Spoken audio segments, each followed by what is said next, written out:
Hello beautiful people. So yesterday was the 8th of August and we went into, or the peak of the Lionsgate portal took place. Now the Lionsgate portal is all about Sirius, and Sirius is also incredibly key for the Mayan civilization. So this is a very potent time, especially within this system. So within the Lionsgate portal, essentially what's happening is Sirius is closest to the Earth than at any other time. So that means obviously, like, if something's closer, it's stronger.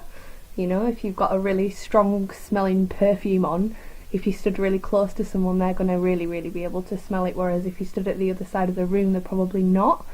So there's this really potent time, and it's powerful. You know, I've personally just been through my birth Wavespell, and that aligned with, so basically, you know, the Lionsgate portal opens on the 26th of July, which is when the Mayan New Year is, and then it goes on to like the 12th or the 13th of August. So since that point, I've been going through my own personal hell journey, essentially. But this whole thing of the hell journey, you know, we're only ever going into ourselves, and we're not victims of it. You know, it's like, it's the necessary experiences, you know, that take us to the next level of our being.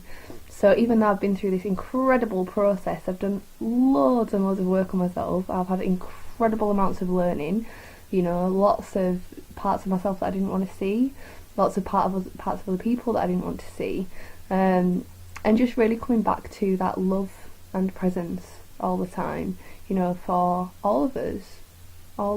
But yeah, it's been a really interesting journey.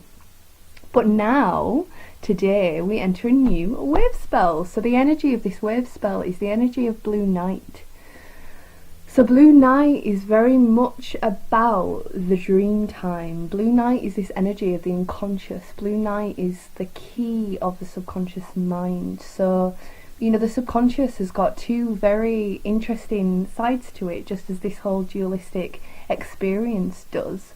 So, you know, we've got the hidden parts of reality and ourselves that are hidden through shame, and, you know, our psyches are incredible at protecting us. You know, they're incredible.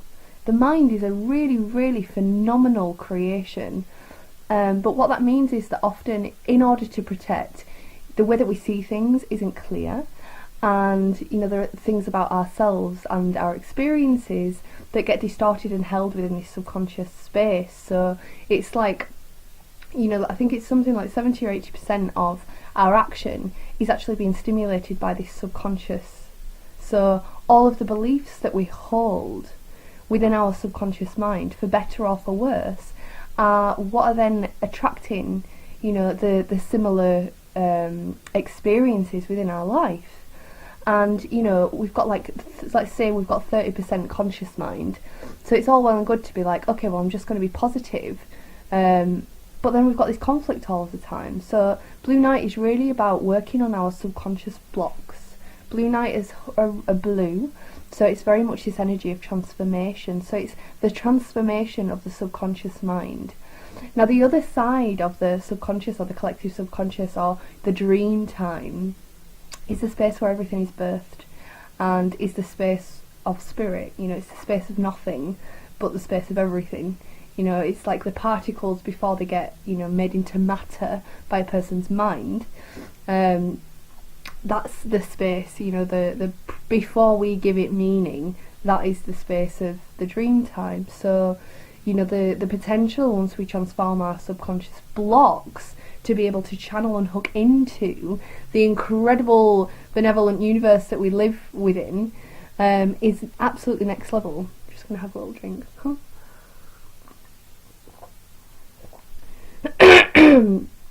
So there's this incredible opportunity to really get into our belief systems within this 13-day process. So, you know, if there's something that's not working in your life, you can change it, you know, and the only way that you can change it, I feel, and this is not absolute truth, but you have the power, you have the keys in your hand. Sorry, my video just went off a little bit then. And yeah, so there's this real opportunity to kind of to delve into our subconscious and to rewrite our belief systems, because you know, we want to be empowered and running the show from beliefs that we choose to believe, that feel congruent with who we are, not beliefs that were planted in us way back when in a classroom or with a family member or whatever, because generally they haven't been created from love. It's not been like, oh, I'm going to give this belief to you because I think this is going to serve you really well. It's just been like unconsciously popped in you. So yeah, so within this journey, you know, we can really start to examine, okay, so look at all the different areas of your life and, you know, see what your beliefs are, but through what your reality is showing you. You know, it's like, okay, within that area of my life, I'm not flowing abundantly, or within that area of my life, it's not harmonious. Okay, so what is actually coming back, and what does that reflect about your beliefs about yourself? So you've got we have a real opportunity here to do some really transformational work on the subconscious mind. So there's this energy of, you know, the belief systems, all of the little thoughts that create our reality, that come from the beliefs that we hold about ourselves and about reality.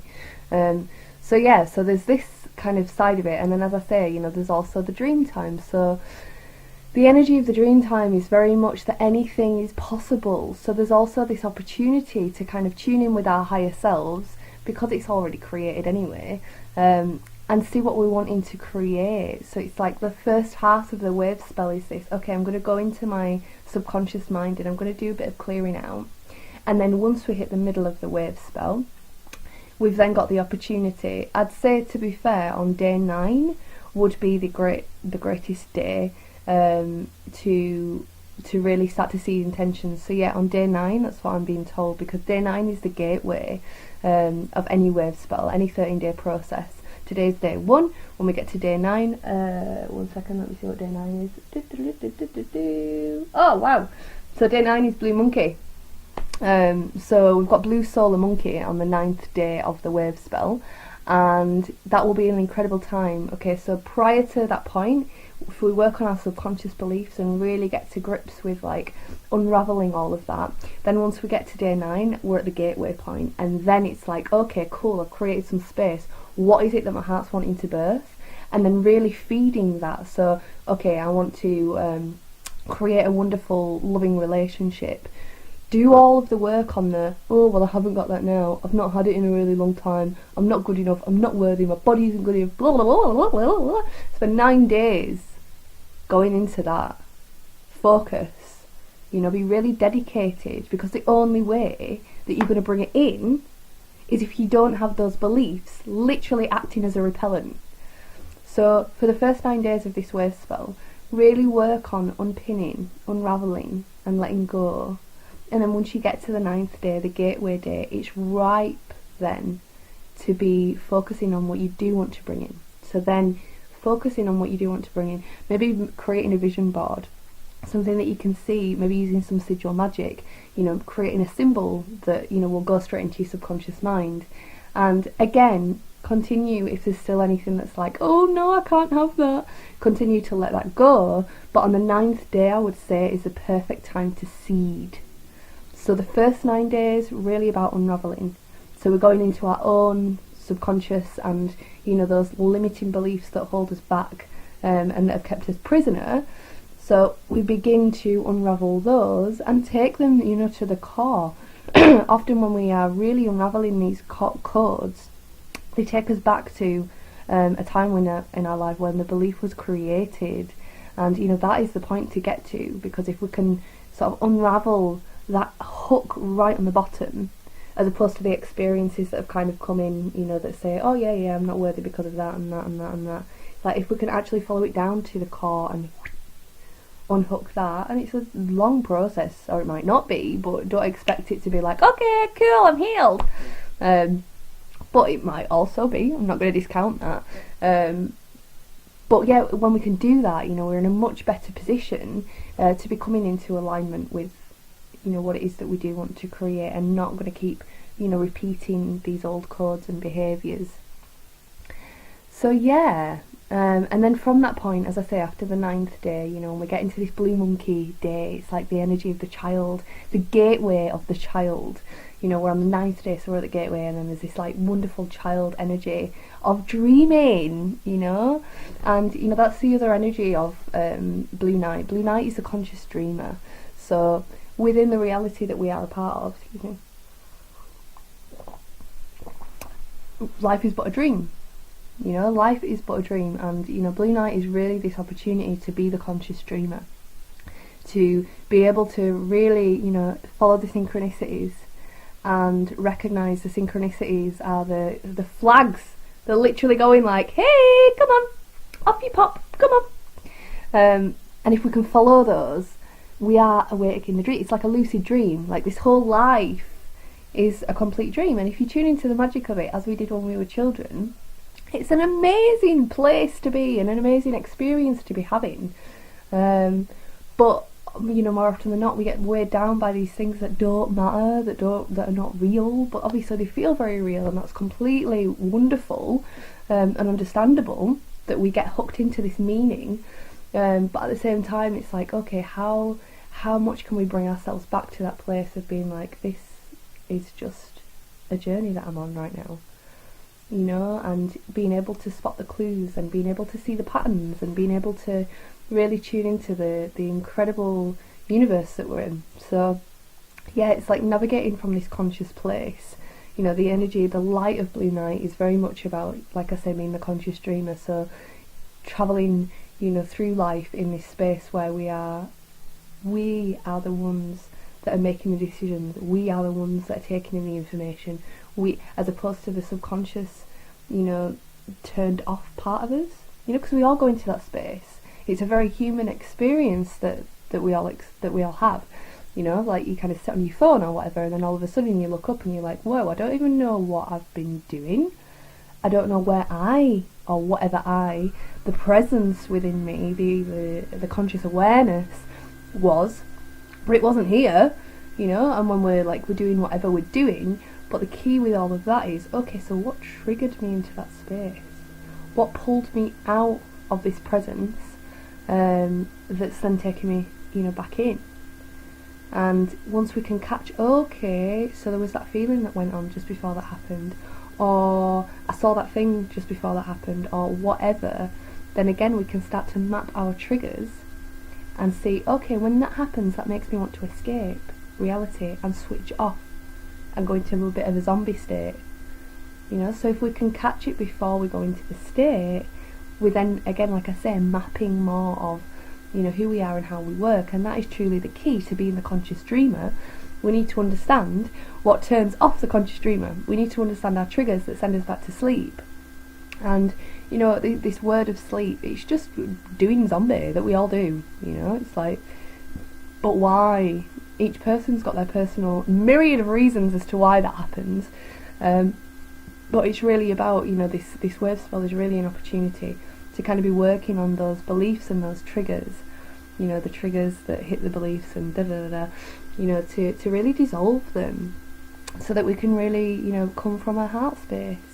And, you know, there's a real opportunity as well to kind of look at reactivity and the space that takes us into as well. And, you know, when we are feeling all of this and all of this emotion and we need to let it out, it's like taking a deep breath and going deeper with that. And, you know, really, yeah, just unraveling. This is a really beautiful opportunity to unravel. So yeah, we're still in the energy of the Lion's Gate, so we've got like a little bit more time. Like I said, it peaked yesterday, and blooming heck, I'm really glad that it did, because, you know, I feel so much better, you know, than I have done. But it was all perfect. It all had to happen because it's really, really, really taken me deeper into seeing, like, oh my gosh, I really need to let go of some stuff to really be myself, to be authentic, and to not be creating or aligning with conflict, because there's always going to be conflict, you know.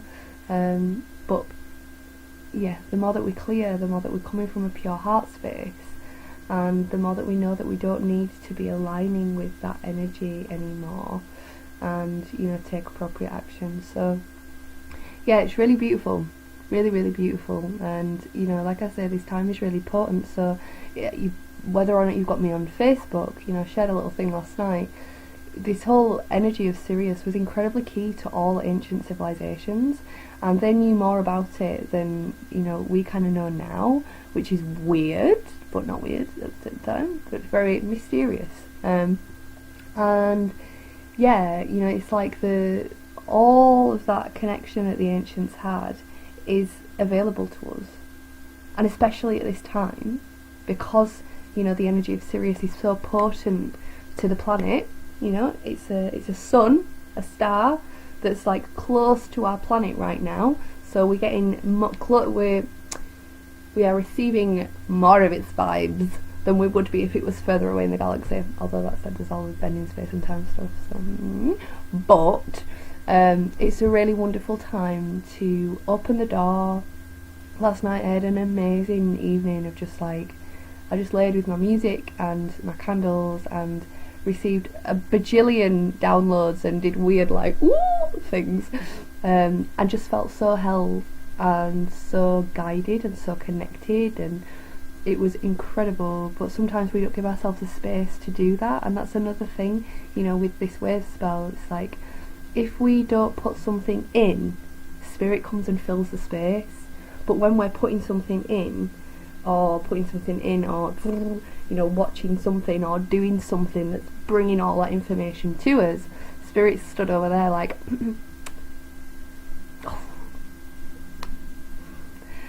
so it's really nice to give ourselves some time and space to just be like, okay, here I am.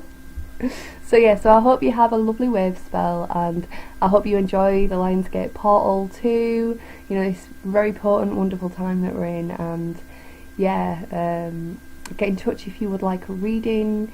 You know, very soon I'm going to be really busy, so this is kind of a good window to book readings in with me. And yeah, within the readings, you know, I use all of this wonderful Mayan information that I've got, and you know, I'm also quite a strong channel, so I bring through what your soul is wanting to have a chat about. You know, it kind of brings it to the surface, and it's beautiful. You know, it's something that, you know, my personal journey with all of this has been so amazing, but again, you know, dissolving the beliefs that have been in the way of it have been so intense. You know, I was brought up in a Christian family, you know, that kind of very much see all of this stuff as, or saw all of this stuff as devil worship, and I feel that that's repeated from past lives.